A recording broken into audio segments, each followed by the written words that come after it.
Shalom and welcome to this ongoing series called Conversations on Context.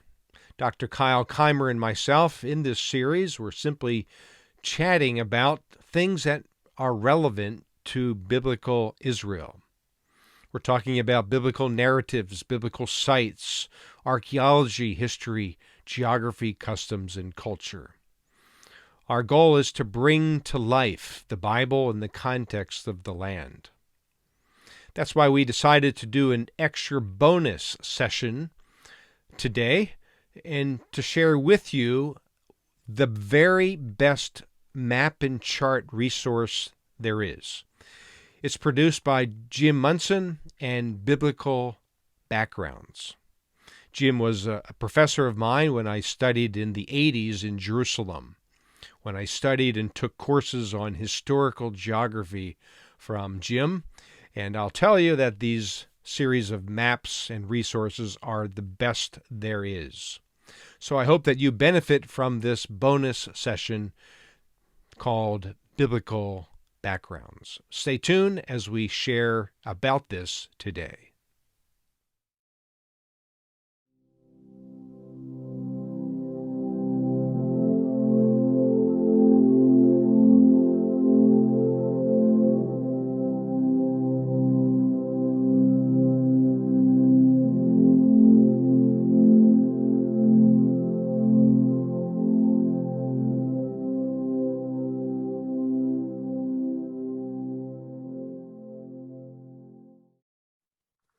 Well, shalom and welcome back to this ongoing series called Conversations on Context. I'm with Dr. Kyle Keimer once again today, and we're going to talk about something special. In fact, we're viewing this one session as a sort of a bonus session because we want to share with you what we both think is a very great resource to help you understand the Bible in the context of the land of Israel. And it's called Biblical Backgrounds. And Kyle, we are always excited to talk about what Jim Munson has produced. And this whole session is about a map, series of maps actually, and charts that will and do just that, help us understand the Bible as we again strive to link the Bible and the land of Israel. So good to have you here, Kyle. And we're going to talk about maps today from biblical backgrounds. Good to be here. This is one of my favorite topics to talk about. Well, we love maps, and we hope that you love maps as well if you're watching this session. I know when we talked, Kyle, with Jim last week and really wanted to promote this ministry because we think it's a very important one.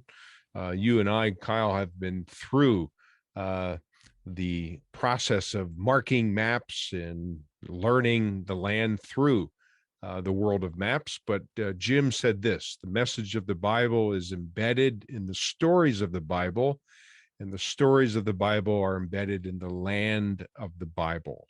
That's pretty profound because it really sets the tone of how important it is to learn the land of the Bible. First of all, foremost, if we really want to know and understand really the redemptive story as it unfolded in the land. So, Kyle, your opening comments about Jim and the resource that we call biblical backgrounds. Yeah, well, I've had the benefit of both using a lot of the biblical background materials as a student and learning with them, and then using them as a teacher as well, and watching students interact with them.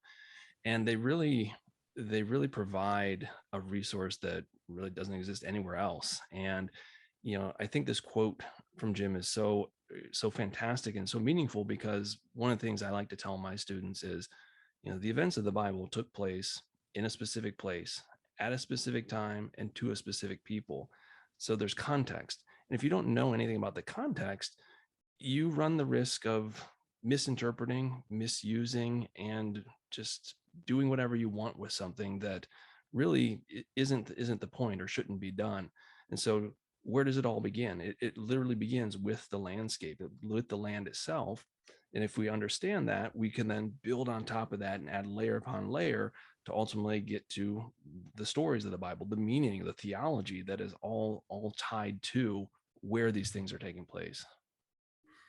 And we both know how much detail are in these maps. In fact, we'll be talking about what resources are available to the student of the Bible. But I remember marking maps myself as a student in Jerusalem back in the early 80s. I'm dating myself here, but Jim was my professor, and what a unbelievable experience it was. I'm really at a loss for words to be able to adequately explain or describe the learning curve that I encountered through looking at maps and actually taking the maps like this. In fact, I have a whole bunch of these field maps here with them all marked up as we sort of prepared in advance for field trips. And in fact, I do this with my students as well. And it's one of the most fun experiences, and I think a beneficial experience for students who end up going to Israel.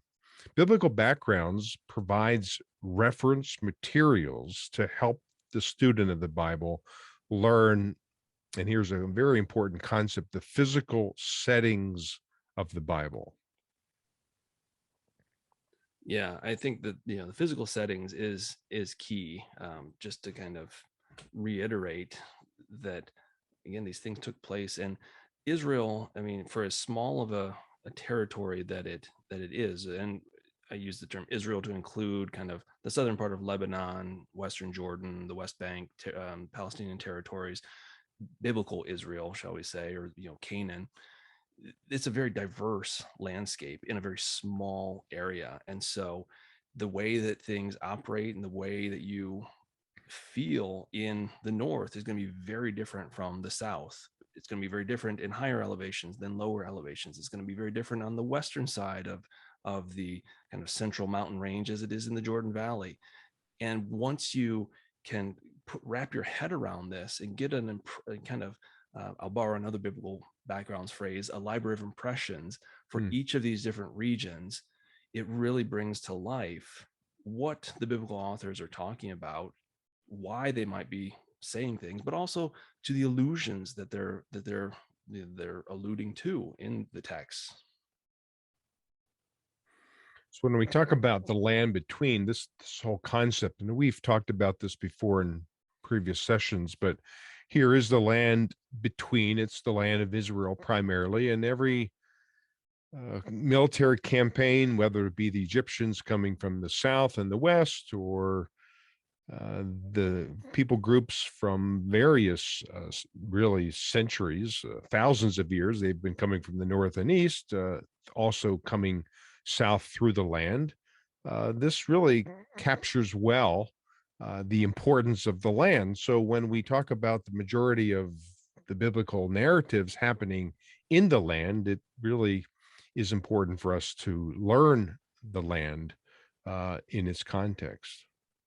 Yeah, and one of the things I really like about the biblical backgrounds materials is that they take a wealth of data and knowledge and personal experience as well, and they boil it down and condense it into very accessible and elegant um, kind of ways of presentation. So this whole concept of the land between, I mean, once you even just grasp that, all of a sudden you're starting to open up a whole new understanding of the text. And this is the goal. They're bringing the land to you in a very accessible way, because I don't know too many people that want to sit down and necessarily read certain portions of the Bible that include lots of town names or city Hmm. lists or things like that.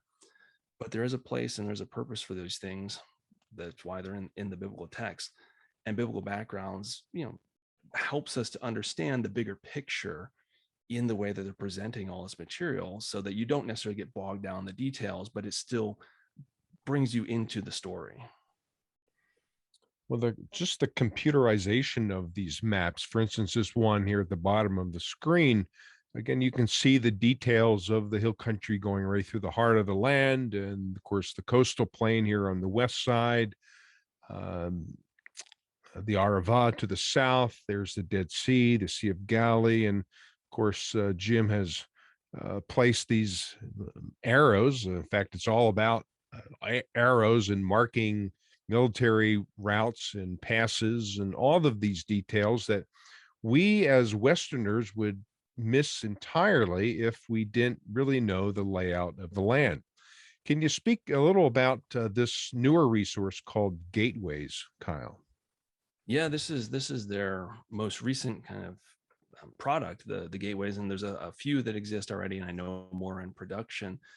And what it is each one is kind of a foldable chart.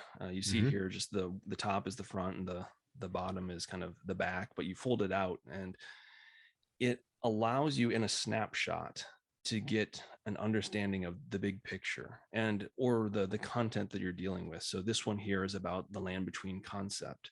And so in one single handout, you all of a sudden have a much better understanding of the foundations of the biblical text just by utilizing this thing. They have another one on the Israelite monarchies. There's going to be one on archaeology.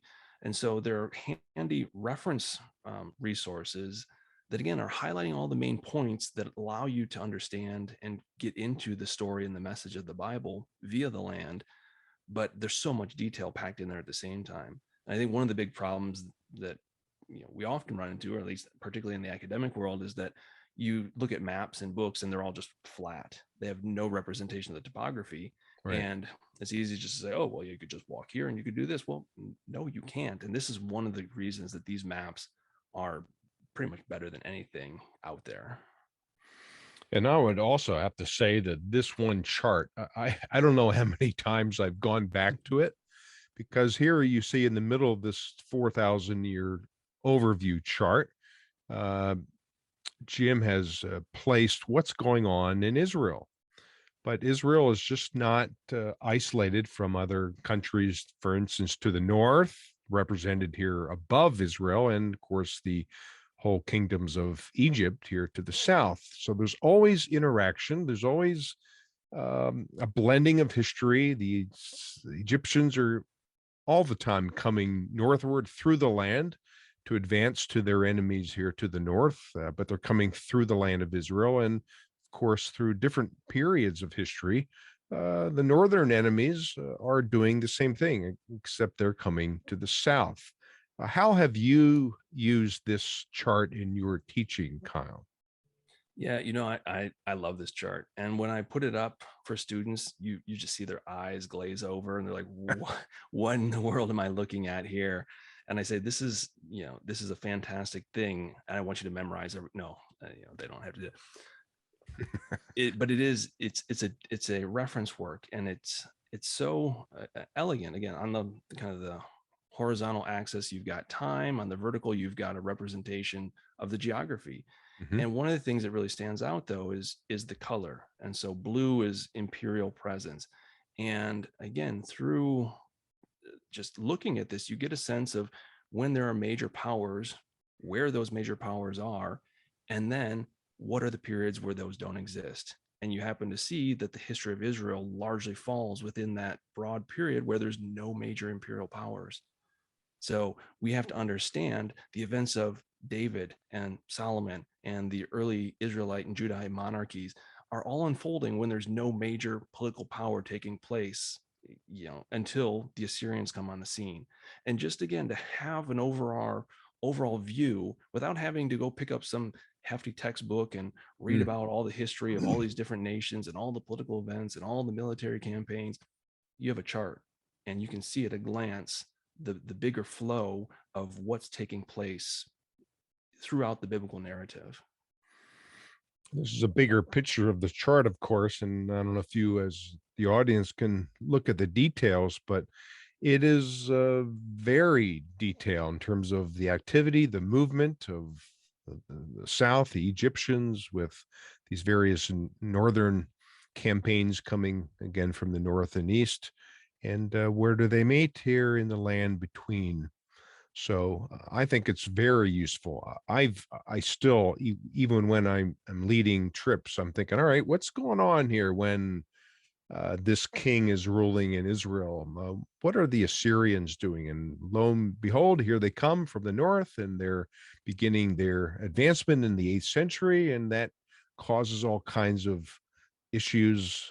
And The history is really unfolding before our eyes here on this chart. So, a very helpful chart. In fact, let me also just point to this resource. It's called The Regions on the Run. And one great thing about the Regions of the Run is that there is the chart at the back fold out. There you can see, I don't know, but this is what I take on my trips, and I refer to the chart all the time. And yeah, I think it's useful for really anyone, whatever level you are in terms of your understanding of the land. Yeah. Now, Oh, sorry, Jack, can I just add one thing? Because I think that's a really important thing, is that you don't necessarily need to get bogged down in the details on that chart. And again, they have other charts that highlight different periods as well, that in even greater resolution. But you can see the big picture, or you can go as deep as you want, because there are a lot of details there. So it's gonna be useful no matter what your level of interest and your focus is. so Jim has a son named Dr. John Munson. Kyle, you studied under John. He teaches at uh, Trinity Evangelical Seminary in Chicago.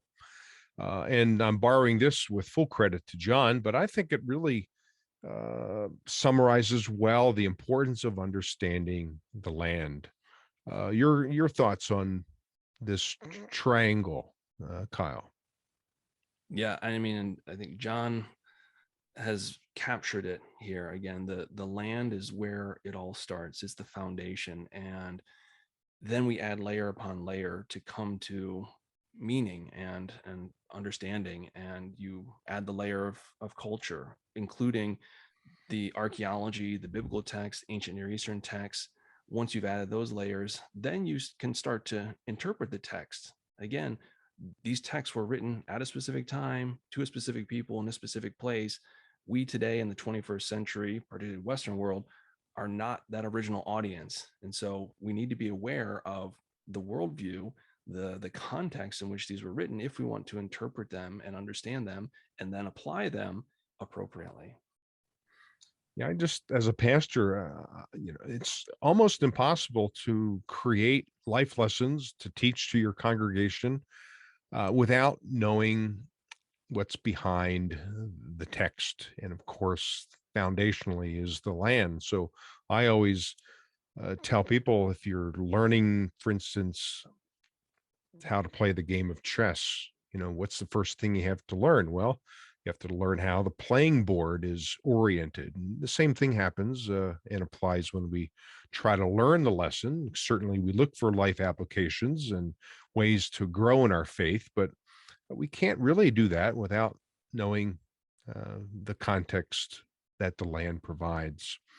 So we're getting to the details here. And again, this is just a few slides to give you, as the audience, those of you who are watching this, just an idea of the depth and the insights that Jim and his team have provided us. So here's a bunch of arrows, Kyle, trade routes from the east here to the right of the picture, going right through the heart of the Jezreel Valley here in the northern part of the land. We also have similar ones coming from the south and east. Lots of things going on here on this map. Yeah, well, again, in a very kind of accessible and elegant way, just by looking at this map and understanding that the arrows represent international trade, Mm-hmm. you can come to understanding, well, where is Judah? Where is Jerusalem? Where is Samaria? Where are some of these kings actually? Well, they're located up in the hill country.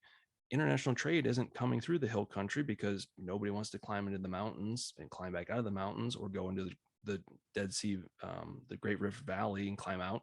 you avoid certain topographical features. And you can see that just represented here with these broad flows of traffic, which again helps us to understand the context then of the biblical narrative of what's going on, why certain places show up over and over and over again in the text, even though we're looking at episodes that are removed by hundreds of years in between them. The details of these maps, the layer upon layer upon layer, illustrated here in the topography of the land. So when we talk about this trade route going through the Jezreel Valley, here is the Jezreel Valley. There's Mount Tabor on the northern end of it, but here's the broad valley, this Emek, as it's called in Hebrew. And so when we go from a map like this, knowing that trade routes not only came from the east here, but also from the south and the west through the Aruna Pass and other possible passes into this valley, then we can step back with our maps in hand, or even if we don't go to Israel, we can understand, well, this is what the map is illustrating, this large, very strategically located valley.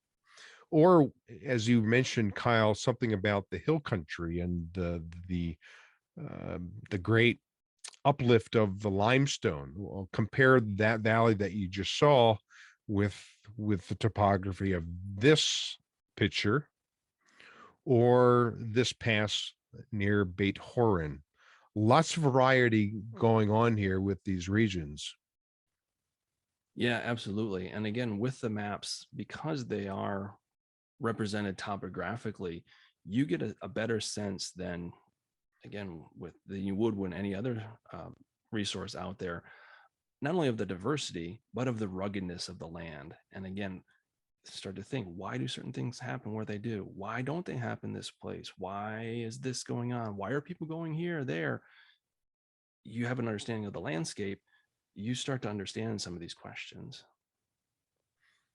And you and I, of course, have the luxury of knowing pictures and where these pictures are from, but even the student of the Bible who may not be as familiar with the land, perhaps in their walk of faith and their understanding of the Bible, I don't know of any other map resource that gets us to the land, helping people understand the layout of the land and even the details of the land with the uniqueness of the topography.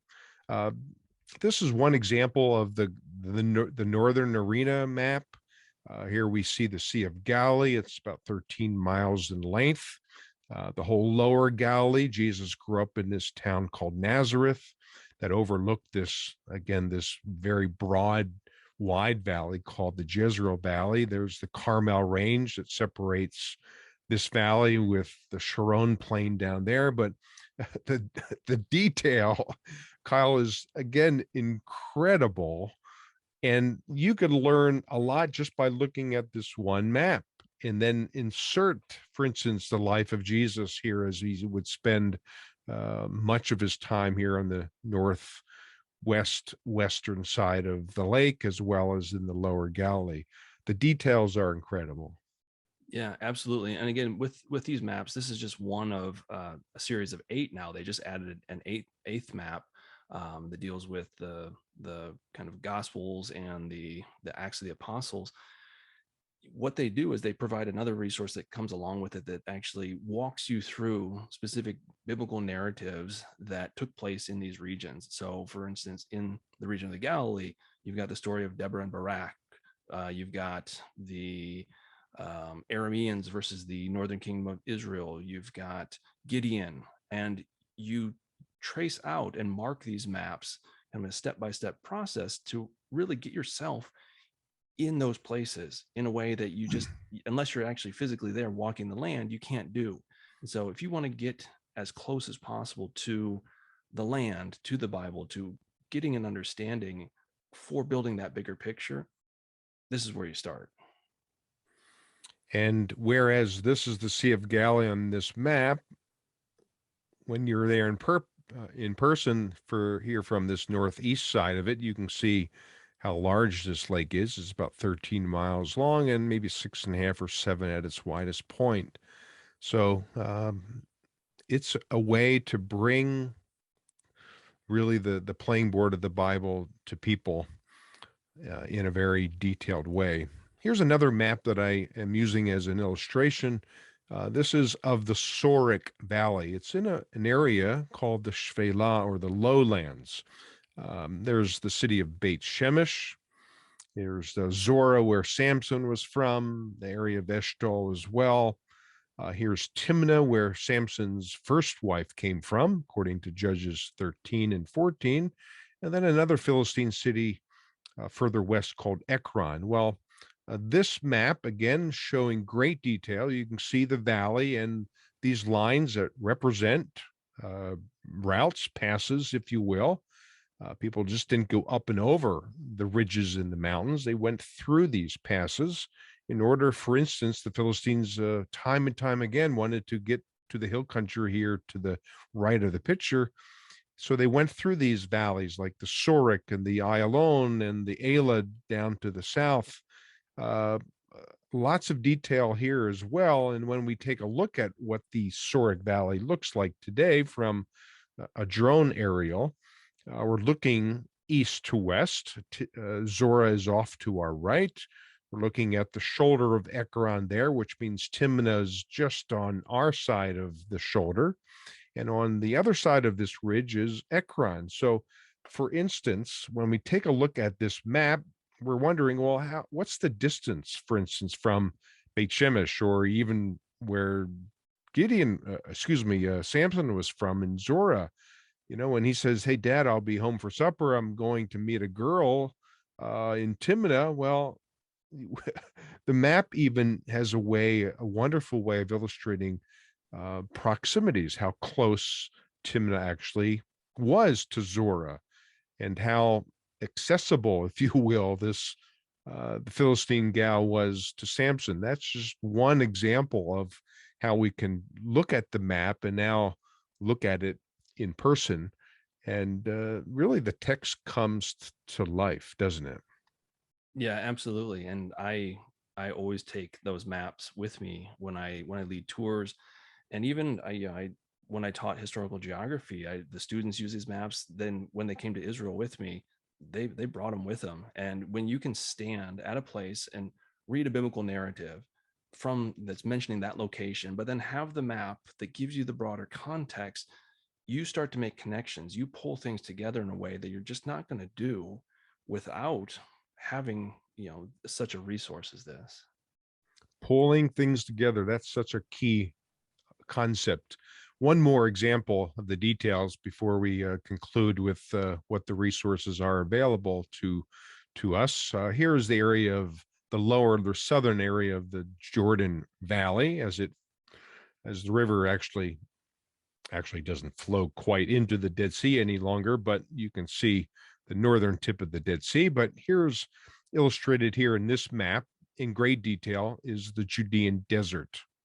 In fact, the distance between Jericho and Jerusalem is about 18 miles. And of course, you can see, as Jim has very carefully illustrated, the natural way of the ascent of Adumim, as it was known in the days of Jesus, how people would have traveled from Jericho and literally ascended over 4,000 feet, I should say, 4,000 feet to Jerusalem, all through this Judean desert that looks like this. So, again, the details of this map is is really mind-blowing in terms of the careful placement of the routes and the passes through this very desolate land called the Judean desert.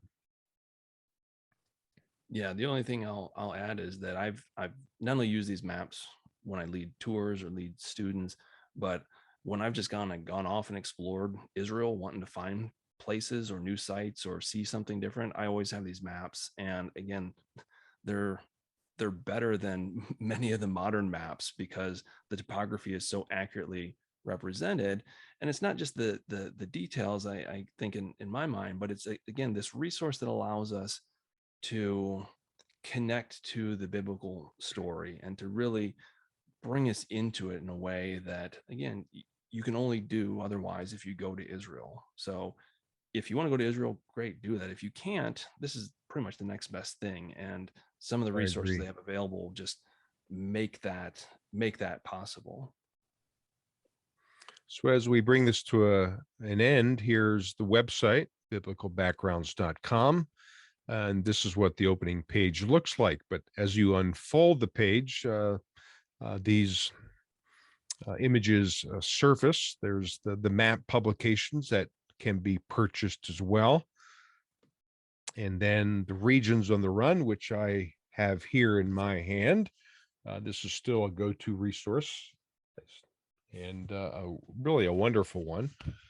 It's filled with, again, text and in different maps. I'm doing my best to show you what's in this resource, but again, it's a go-to resource, I think, for the student of the Bible who really wants to understand the land. And then finally, something called Geo Basics. Yeah. So your concluding thoughts here, Kyle, as we talk about what Jim Munson has produced over, wow, how many years now? Decades of working on maps. In fact, I know he still works on maps every day, and he's always enhancing and developing new material for us. So, what are your concluding thoughts here as we bring this to an end? Yeah, I think the thing that I would say about biblical backgrounds is that for anyone who's interested to understand the greater flow of the biblical narrative, kind of the background as well, these resources are a great access point, whether we're talking about the gateway products that really boil it down, whether we're talking about regions on the run, or geobasics, which goes into a bit more detail than regions on the run. They're presenting, again, big picture concepts in very accessible ways and in very, again, elegant ways. The idea of the land between a northern arena versus a southern arena, well, conceptually we already recognize just in the naming of those that there's going to be something different about them, and the dynamics of each of those are represented through these high detail maps. But it allows you to see the flow of events, of history, and understand the context. And again, whether you've been to Israel and want to go deeper, these are great. Whether you're going to Israel and want to have a background in order to better appreciate your time there, these are great. They're just great. Here's one more map. In fact, I do teach an online course called Physical Settings of the Bible, and one part of the course, in fact, the last entire half of the course, is to actually, with a pen, with green and yellow and blue and red pens, if you can see that, part of the process is to actually mark the maps up.